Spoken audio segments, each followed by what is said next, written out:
What happens when a group becomes a global phenomenon within a year of its existence? When the world idealizes its members so much that everything they do becomes a trend? Should this be considered adequate? And eventually, when the perfect image crumbles and reality rises to the surface, does this group have a future in that case? Hi everyone, my name is Nena and today we're going to be talking about Katseye, a group, a topic you asked me to talk about for such a long time. Honestly, I'm excited. I love talking about girl groups. I love discussing women, internal misogyny. Here we are. I love talking about girl groups, and in Western media, in global market, this opportunity is not frequent. Grab some tea because today we're gonna spill a little and get ready for some good time. Your comments, subscriptions, thumbs up, yeah, I can't speak. Thumbs up, it will all greatly help this channel. Today it's minimalistic background. I wish I had white wallpaper, guys. I wish, I'm telling you. I fulfilled my little dream. This is, oh my god. I also was at a hair salon today. You can tell. Slay, I'm ready to attract feminine energy. Today we will focus on a history of the group, their career revival, and the situation with one of the members. In the second part, we're gonna be talking about something else, which I will spoil a little bit in the end of this video. This structure will help you understand everything that is actually going on with the group, the pre-debut, debut, and all of that, like just everything in the best way and as quickly as possible. Without any further ado, let's get right into it.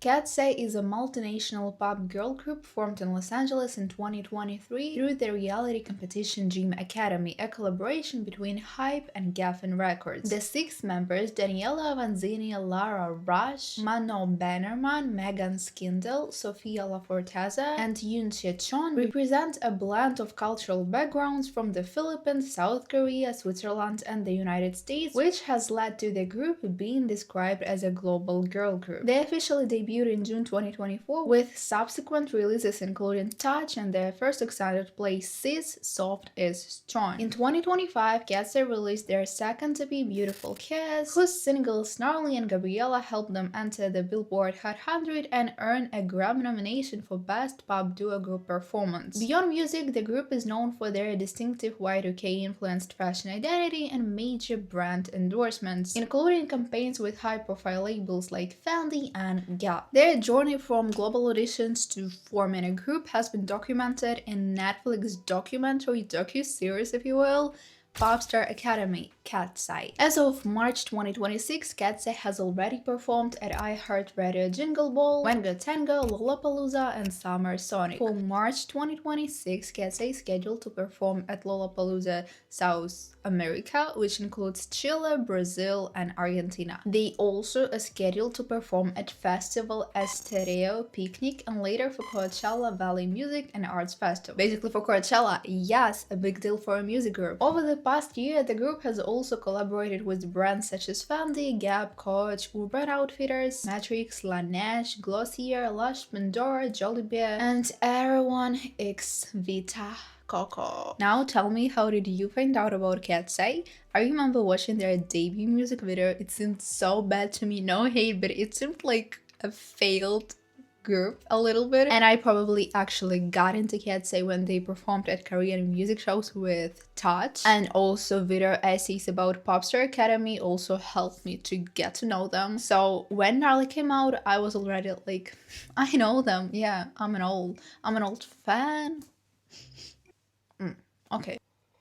I have to say that at first the main attention to Katseye was drawn not as much by their music but by the girls themselves. So let's talk a little about them, from the oldest to the youngest. Manon Bannerman, born in 2002, is a Swiss singer and a model best known as a member of Katseye. She first gained attention through her social media presence on Instagram and TikTok before being selected for the group. Manon is considered the visual of the group. Born in Lucerne, Switzerland, to a Swiss-Italian mother and a Ghanaian father, Manon showed an early interest in music and performance. She became the first biracial black and white artist signed to the Hype label. Before joining the group, Manon also worked with several brands, including Dermalogica, PacSun, Charles & Keith, Gymshark, and Hugo Boss. There was this picture of her that went viral before Katseye. It was like in 2021 or 2020, I don't remember. A TikTok filter was made quite literally from her face, so that is why Manon is the visual of the group, and that is why Manon was popular even prior to Katseye. Sofia Elizabeth Guevara Fortaza, born in 2002, is Filipino-American and is a leader/vocalist of the group. Raised in Manila, she began performing as a child and trained in dance and musical theater before earning the highest academic honors in high school. Sofia finished Gym Academy first in fan voting, securing her spot as a leader in Katseye, which also made her the first Filipino artist to be signed with Hype. Sofia is celebrated for amplifying Filipino cultural pride, maintaining close artistic collaborations, and drawing attention for her beauty and public persona. She has also shown public support for social causes, using her platform to engage with issues like the 2025 Philippine anti-corruption protests. Daniela Andrea Avanzini Lorente, born in 2004 in Atlanta, Georgia, USA, is American and best known as the main dancer of the group. Growing up in a family of professional Latin ballroom dancers, Daniela was exposed to music and movement from a very young age and began dancing as early as 3. She later appeared on television talent shows including America's Got Talent and placed in the top 10 on So You Think You Can Dance: The Next Generation. Daniela finished third in a competition which earned her a place in Katseye. Daniela's diverse heritage includes Cuban and Venezuelan roots, and she is fluent in both English and Spanish, which is a huge appeal for Katseye as for a global girl group. Lara Raj, born in 2005 in Stamford, Connecticut, USA, is American and the main vocalist of the group. Lara was born to an Indian Tamil mother and a Sri Lankan Tamil father and grew up surrounded by music, dance, and performance. She began training in singing, dance, and acting at a young age, performed with artist development groups, appeared in commercials, and even took part in Broadway-style dance training before joining Gym Academy. Within Katseye, Lara is known for embracing her South Asian heritage, often incorporating traditional adornments like the bindi and the Om necklace into her style, and speaking about the importance of representation for brown and South Asian girls in global pop culture. In March 2025, she publicly came out as queer, sharing her identity with fans and becoming a visible role model for LGBTQ+ youth. She has also been recognized for her influence, including being featured on GLAAD's 20 Under 20 list. In February 2026, Lara appeared in a music video for Baby Kim, Birds and the Bees. Megan May Yoxkindle, born in 2006 in Honolulu, Hawaii, is considered an all-rounder of Katseye. Before joining the group, Megan appeared in TV shows and movies and worked as a model at fashion events such as Paris and Los Angeles Fashion Week. Megan is known for her multicultural heritage. Her mother is Chinese Singaporean and her father is Swedish American, and she trained in dance from an early age. In June 2025, Megan came out as bisexual, inspiring fans with her openness. Chon Yoon-chia, born in 2007, is South Korean and the Maknae of Katseye, meaning the youngest member of the group. She was born in Seoul, South Korea, and began training to be a singer at the age 12, first at Wake1 and later under Hype before joining the debut Gym Academy in 2023. Yoon-chia is known for her vocal and dance skills, representing K-pop influence within the diverse multinational group that blends global pop styles. Write your bias in the comments, minus Sophia, but they change all the time. They all slay though. Overall, like any girl group, like any public figure, Katseye since their debut has already faced insane amount of controversies and scandals. Recently there has been like a rise in scandals for them, but let's go in order. After their official debut, many fans criticized the track as too generic or overproduced. Social media questioned whether Hype was prioritizing marketing over artistry. The question was rhetorical though. I gotta be honest here, to me debut sounded like a really cheap K-pop song. I don't know what they were going for. It's either music for like kids from 3 to 12, or it was like a strategy was having a Bay debut, lowering your expectations, your audience's expectations, and then coming out with something really catchy like Touch or Gnarly. We have seen it with Vicha, another global girl group. Vicha is a girl group signed with these companies. Wait, they are not Vicha. Oh my god, I'm sorry. They renamed. They had a rebrand. Let's do it again. Oh The strategy of having bad debut song and then coming out with something much better. We have seen the strategy with Girl Set, formerly Vicha. They rebranded as Girl Set because two members left and they rebranded. Yeah, so having weak debut kinda lowers your audience's expectations, and then you come out with something strong like boom and you slay, you know what I mean? I think Katseye did just that, but their debut, I'm sorry, is just unlistenable. Back to controversies. In early 2024, during early live performances and award shows, a few outfits sparked discussions about whether they were too mature for the younger members. The group's styling became a hot topic and is still a hot topic till this day. Do you think this is reasonable? I shared my opinion in this video, and I think it really is too much sometimes. At the end of summer 2024, when there was still Bread Summer in the air, the Netflix premiere of Popstar Academy Catseye took place. Popstar Academy is a Netflix reality docuseries that follows the creation of the global girl group Catseye. Contestants from different countries competed in singing, dancing, and performance, trained under professional mentors, and were partially selected through fan voting. The series gave viewers a behind-the-scenes look at the contestants' struggles, but it also sparked controversy. Fans argued that heavy editing misrepresented their real process and made some participants look worse than they actually were. Essentially, the docuseries was a tool for promoting the group and engaging fans while also generating scandals and discussions within the fandom. Now, let me clarify the difference between the Dream Academy and Popstar Academy.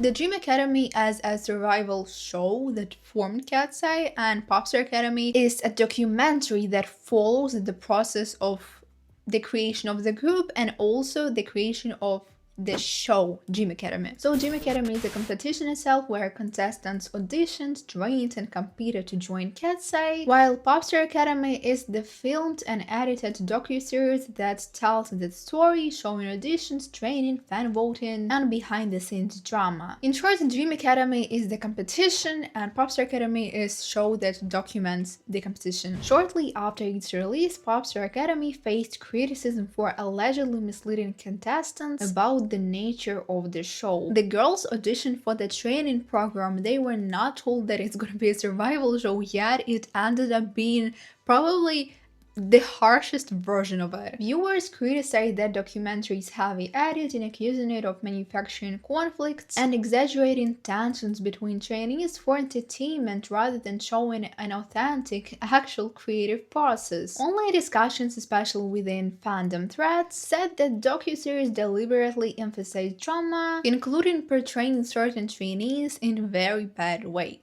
I'm talking about Adela, the girl that didn't make it to Katseye, and Manon, the girl who made it to Katseye. Manon was shown as lazy and totally unprofessional during the show. We saw her skipping rehearsals just because, treating the show like it's school where you can skip a day if you want to. This portrayal did affect her reputation and she did get a lot of valid criticism and invalid hate for that.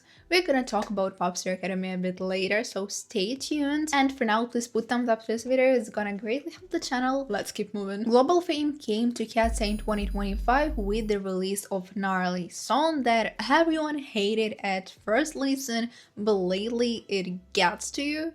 it gets to her head. I don't know how to say it, but eventually it became a hit. Gnarly entered the charts, performances and certain choreography moves were viral all summer, and the girls themselves became increasingly popular. In June, Gabriella was released alongside the EP Beautiful Cass, and Gabriella is currently considered to be perhaps the only truly strong song of the group. The song that went viral not just because of twerking, dance moves, of some strange lyrics, but because of its actually good sound and production. Among Catseye's recent musical works, we have Internet Girl, a song that feels more like a prank, a joke, a rage bait, a meme, anything you want to call it, but not an actual artistic statement. Let's go back a couple of years, the pre-debut era, Dream Academy.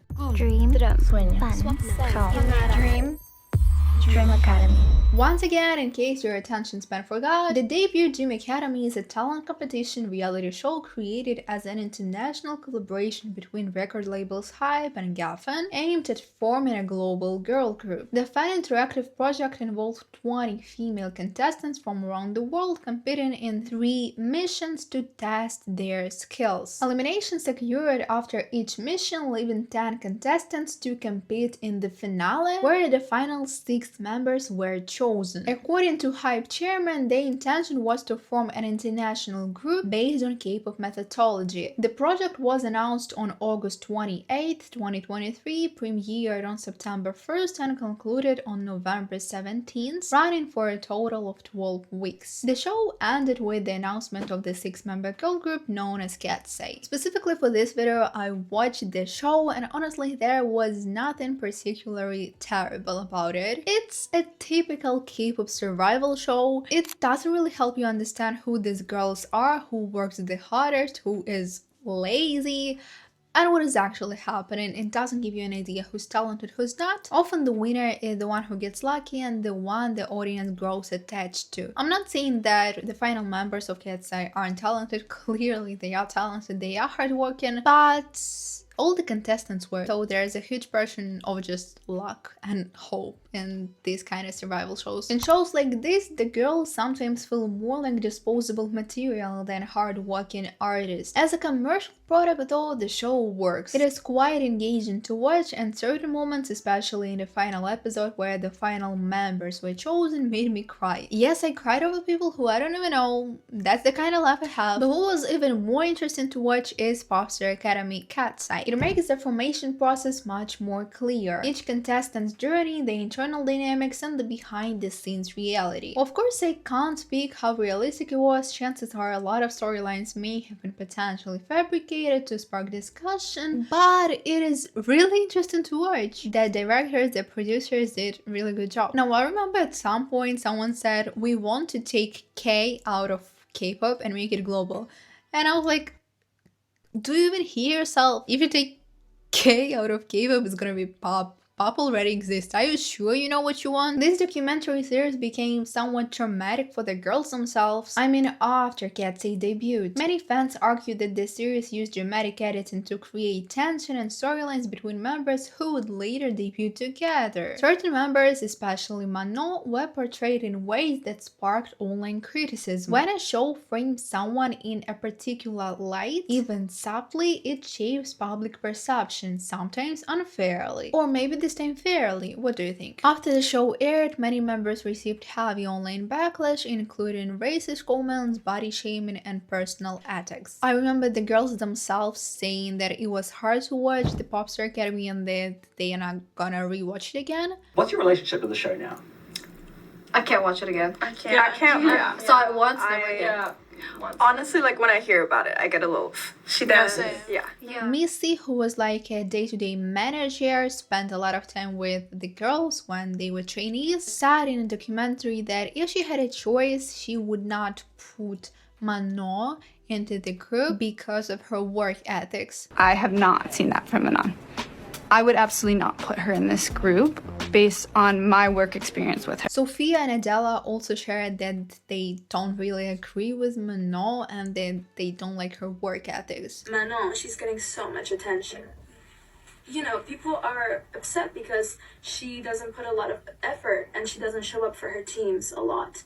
And so people are upset that she is the person who's getting so much attention. Manon clearly knows about it because she's literally spoken to me saying that she's upset that we're saying things and all that, but why are you upset that we're frustrated at you, like when it's you're doing, and we told you that we're upset. And this just has been going on since the month that she came here.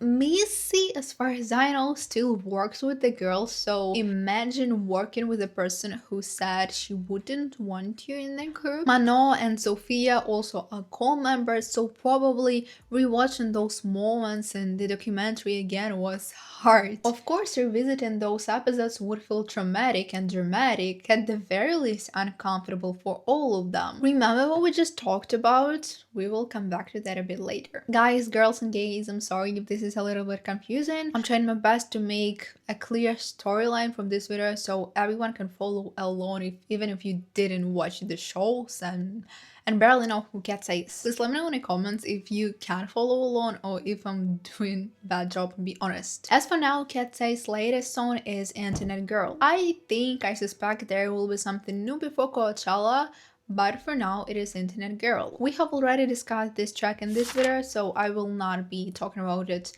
in detailed way, but in case you haven't seen it, I gotta say that Internet Girl, in my view, is a bad song that hurts Katseye's reputation as a music group. For me, it's a failed attempt to repeat the success of Gnarly. The joke lands best the first time it's told, the second time it usually falls flat. These golden words belong to the Min from the Korea Times. One more song like this in a row and it will be hard to save the girls from global disappointment and fans' rage. Though I'm sure they are gonna chart and icons are gonna eat it up. Katseye also performed at the Grammys 2026 and we also talked about that in this video in details, so if you're interested, watch it. Gnarly was a poor choice for a Grammy stage, especially when Gabriella, a stronger song, was nominated. But it seems like everyone has already forgotten about that. And that's not surprising given bigger news. Manon. On February 20th, Hype and Gavin posted a statement to Katseye's Weavers community saying, "After open and thoughtful conversations together, we are sharing that Manon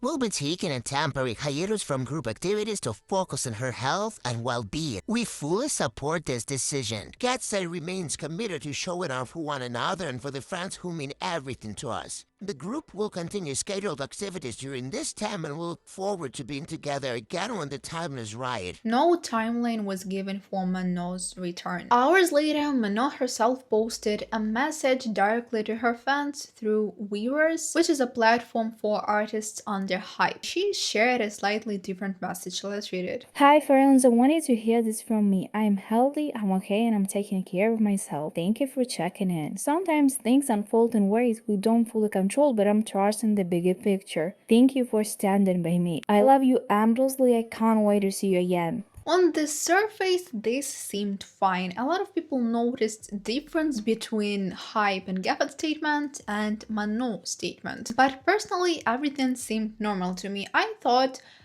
Hype made a statement, fans started making drama, and Manon just wanted to clear everything up and say, guys, it's okay, chill. The thing is, Manon has already been absent from certain group events. Now that's actually okay, she's not the only one. Megan was also absent due to her injury in 2024, and Daniela didn't take part in debut performance video also due to injury. But eventually they all returned. This time things are a little bit different though. 2 days after the announcement, Manon liked an Instagram reel by creator Simply Simone. Let's take a look at the video. Why is it that whenever we have a sole black girl in a girl group, she is the victim and the most suffering? This has honestly become a trope in pop culture, especially in music in recent years. The current conversation after news broke last night that Manon will be taking a hiatus from Katseye for her health and well-being. I put out a statement stating that she would take a hiatus and that she'll be coming back when she's recovered. But according to Manon on Reverse, she said that she is physically fine. She is just taking time for herself and that things are beyond her control, which has many people speculating that this hiatus was not her decision. If you've been following Katseye since they started back in 2023 at Popstar Academy, you know that Manon has been subjected to the most abhorrent hate. Recently, in the last couple of weeks, she and Daniela, who are the two non-Asian members of the group, have been subjected to unspeakable racism and hate. Specifically, in the case of Manon, her being biracial, she's half Swiss, half Ghanaian. Many people are trying to dictate her black identity and whether or not she is actual representation for young black girls. Imagine you are the only black girl in your group. You have half of the internet berating you, calling you lazy, calling you difficult, saying that you're not giving your equal weight to the group. And then you have the other half of the internet trying to dictate whether or not you are part of the community that you were born into. This is a recurring pattern we've seen for black girls who are the sole black girl in the group. We saw it with Fifth Harmony and Normani. We saw it with Little Mix and Lee. Now we have it with Manon and Katseye. If you remember what Normani and Leanne went through during their times in the group and the internet vitriol, it was damn near traumatic for them and for the black girls that were supporting them. I don't know what the future has for Manon. Whatever it has, I will support her 100%, and she will have the backing of so many people. Really has people looking at both the label as well as some of the group members. If you see someone that you claim to care about and is your sister, why aren't you saying or doing anything to stop the hate? A few days later, a guy who is rumored to be Manon's boyfriend posted this, which may make us speculate. Meanwhile, an unverified social media account reportedly linked to a family member of one member sparked further controversy after posting inflammatory comments. I'm talking about accounts that allegedly belong to Daniela's dad. After the news of Manon's hiatus, this account that allegedly belonged to Daniela's dad made these comments. The show must go on with or without a member. Katseye is bigger than one girl. On Facebook, this account also commented under the post where the creator was asking who's a better dancer, Lisa or Daniela. If you have to ask Daniela, much better trained, plus she's also Latina, major advantage against Asian dancers. Her hips are untouchable. Screenshots also circulated showing the account reposting a TikTok of Daniela dancing with the caption, "Congratulations to whoever is getting it every night." We also have this dad allegedly reposting a reel to his Instagram story, and on that reel there's like an edit of Daniela with her bandmate Yunshir, and the caption is like, "Kiss her." Honestly, I didn't pay that much attention to it at the first time. I think I'm a little bit allergic to that. Whenever I see something online, I'm like, don't care. I don't want myself to get engaged unless I'm making a video on this topic, and I am making a video of this topic. So Daniela and her dad, they have some kind of relationship. He was seen with Daniela on her concerts. They have some cute pictures together, but eventually we don't know what their dynamics are in private. And I don't think that Daniela should come out and be like, me and my dad, we are on good terms. Me and my dad, we are on bad terms. No, let's keep it private. Let's give her this space to be private about her family. I know her dad is saying BS about her bandmate, but y'all gotta be adequate, guys. I'm talking to people who are spamming Daniela's comments saying that she has to apologize, she has to say something. I personally think it would be really nice if she came out with a statement like, guys, I don't support my dad's opinion on one of my bandmates. I fully support Manon. I wish her the best. She's my bandmate and all of that. But considering the dad reposting thirst traps of his daughter, making really weird comments about her hips, we just should not make her do anything. We should not ask her for comments. We should leave her alone. These comments though led people to assume that Daniela is talking bad about Manon when she's home with her parents, which kind of may make some sense, and it may be true. We don't know these people personally, so everything can be true. I don't think you commenting on her Instagram post and saying apologize for her dad, explain your dad, I don't think that is what she would need now. Oh my god. This whole situation is about Daniela though. If you want to support Manon, please go support Manon, but with Daniela it's a little bit complicated. Please leave your opinions in these comments. we're gonna talk about it. I'm really curious about your opinion. All of this has led to fans speculating that Manon and Daniela have bad friendship. Additionally, during Thanksgiving 2025, all members of Katseye were present during Thanksgiving in Daniela's family, all except Manon, which fueled further speculation. Manon, however, said that she had a good Thanksgiving, and the internet kind of just blew up the drama out of thin air. How was Thanksgiving? Thanksgiving was so good, you guys.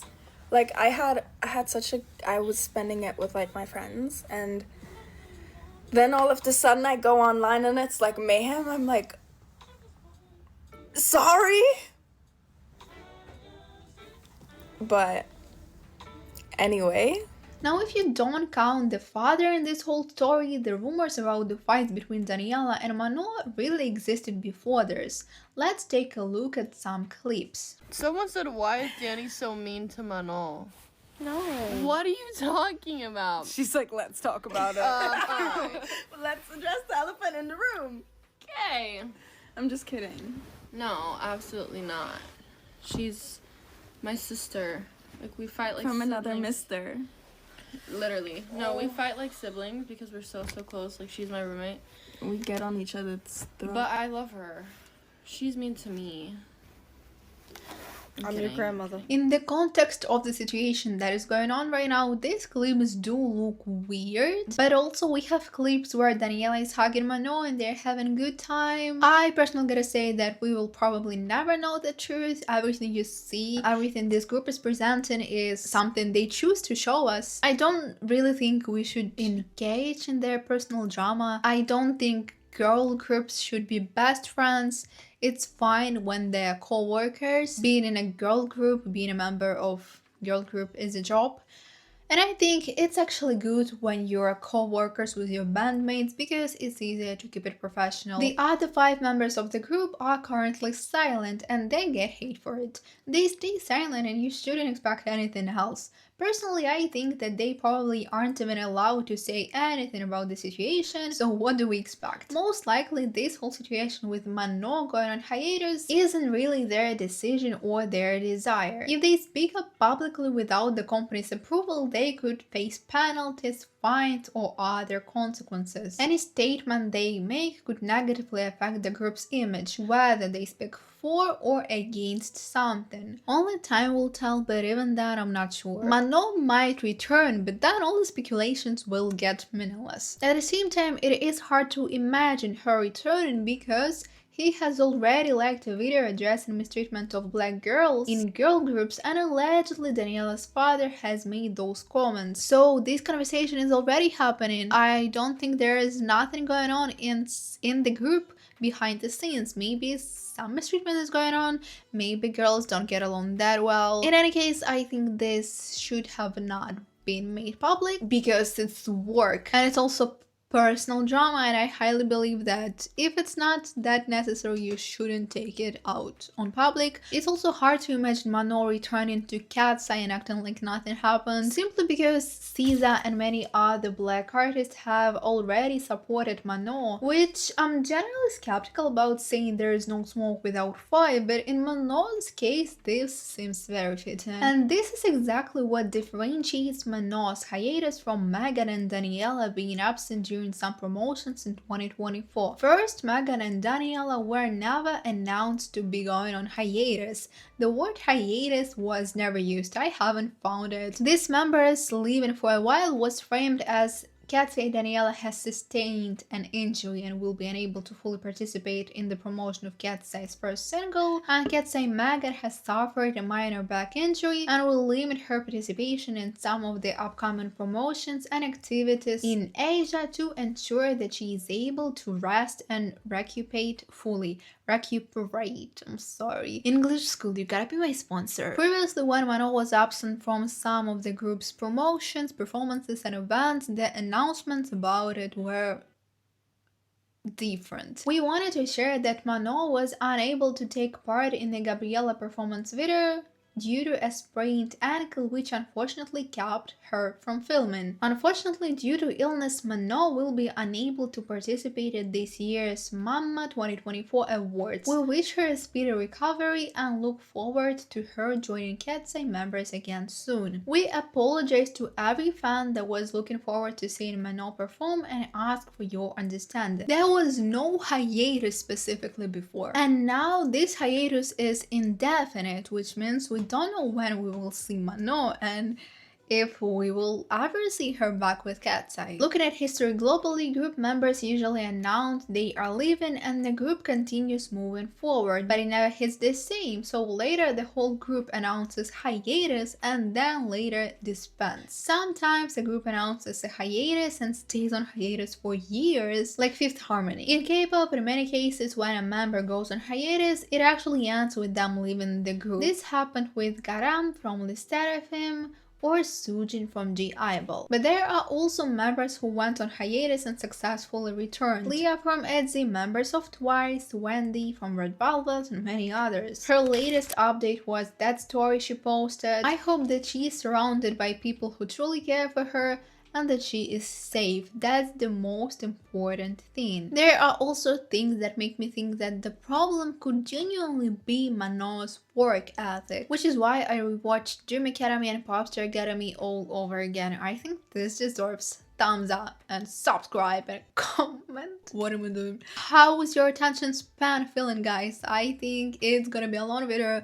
Do you like this kind of long videos? So should I make them shorter? Let me know in the comments. Back to Manon's work ethic. You see, in a show Dream Academy, which aired before the debut, there was mentioned that Manon missed a rehearsal because she was sick. And okay, that seems fine, it happens. But in Popstar Academy, which came out after the debut, this narrative was pushed very heavily. While most of the girls auditioned themselves had been training for a long time and were already living together, Manon was cast by a casting manager through social media. Manon was chosen specifically for her vibe, so-called star quality. You can argue if it is just pretty privilege or not, because a lot of girls on the show were really pretty. So Celeste, Brooklyn, Marquis, they all are extremely gorgeous, but Manon was chosen for her vibe, her aura, which in any case is not for talent or skills. She was allowed to live separately with a relative instead of living with the other girls, even though you would think the rules should be the same for everyone. According to the documentary, Manon regularly missed rehearsals, which caused stress for the other girls, especially when they had to work in groups. To me,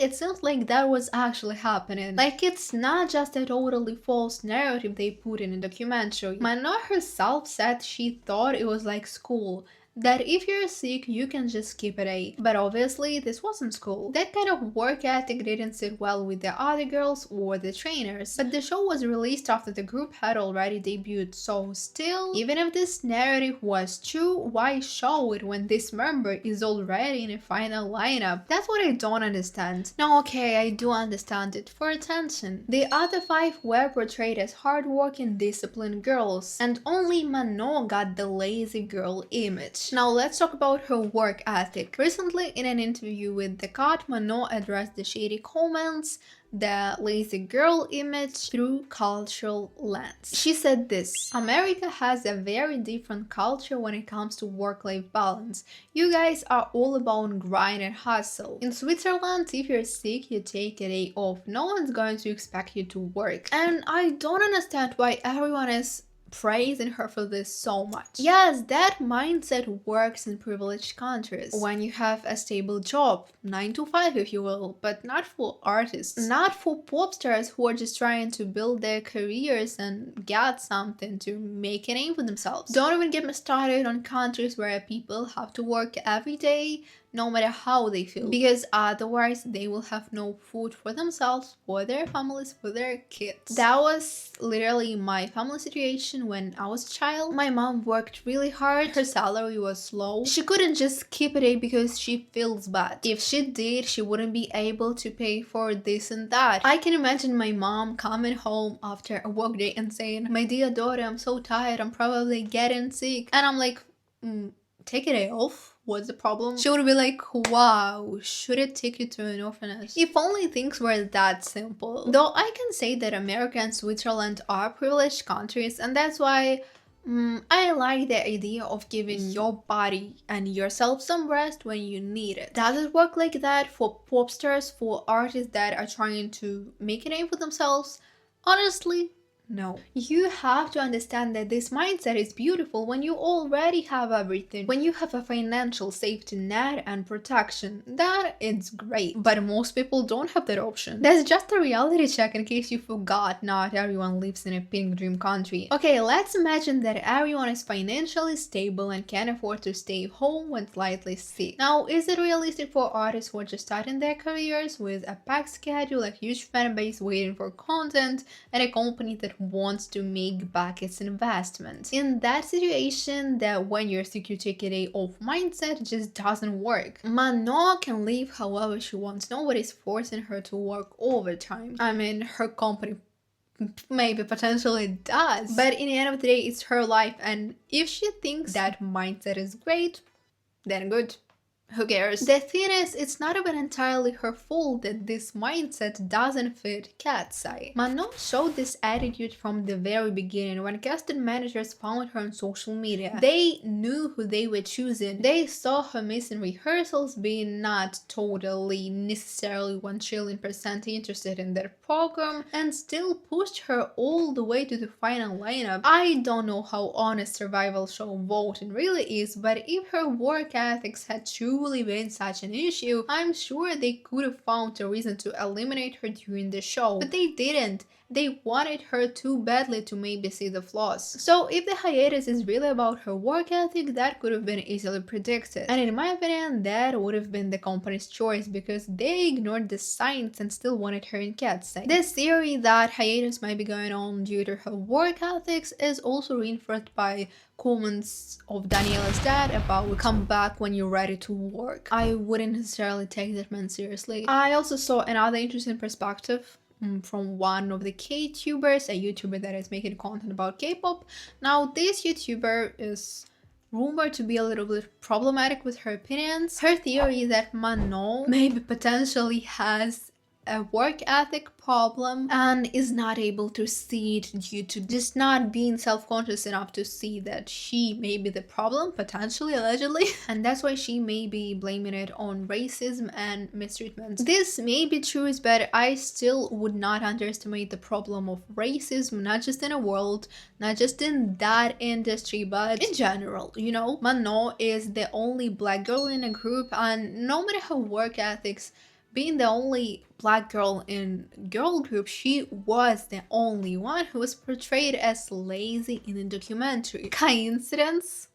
I don't think so. But here is something else that's strange. Can there really be mistreatment if Hype wanted Manon in the group from the start, overlooked her missed rehearsals, and even sent a trainer to Switzerland so she could train separately? This is actually not a rhetorical question. The girls are signed under Hype and Gavin. There are rumors that Hype wanted Manon, but Gavin didn't like her that much. In any case, for one reason or another, Manon has already been absent from several important group events. I know we have touched on that a little bit, but let me get a little bit more detailed. Late 2024, she was unable to participate in the 2024 Mama Awards due to illness. That performance went viral and made Catseye more popular, and Manon wasn't there. July 2025, she did not appear in the official Gabriella performance video because she was recovering from a sprained ankle. Gabriella is probably the best known song of Katseye, and Manon was not there. August 2025, she missed Summer Sonic Tokyo due to health issues and reportedly missed another concert in Seattle later that year. Summer Sonic also was a big deal for the group, and she wasn't there. There's a lot of conspiracy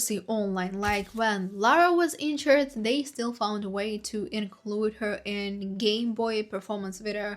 She wasn't dancing, but she was in a music video. But with Manon, they didn't. She was also absent from the Glossier promotion shoot / billboard and related group photo. And her face was covered, which honestly looks insane to me. That doesn't look coincidental allegedly. But if we look at a bigger picture, Daniela was absent during filming of the debut performance video, and Daniela wasn't included in that video. So what happened with Lara was probably an exception, not the rule. Maybe it was her initiative, maybe the company thought it's gonna be okay. The problem is, in the behind the scenes of Gabriella performance video, we saw Manon being behind the scenes, so potentially she could be included without dancing, you know what I mean? Why do you think Manon wasn't in Gabriella but Lara was included in Game Boy? So in Manon going on hiatus situation, everything comes down to 3 options, at least that's how I see it. First, her work ethic genuinely didn't feel hype and gave an expectations. Second, there is actual mistreatment going on either from the company or from the members, that's also possible. And the third one, this is all marketing. I'm saying this is someone who's studying marketing in college. Katseye signed to Hype and Gavin, and Hype is known for strong marketing strategies. All publicity is good publicity is a controversial phrase we discussed in that video, but to me it feels exactly like the company's motto. Just look at the Grammys performance, the release of The Internet Girl, a documentary that points one member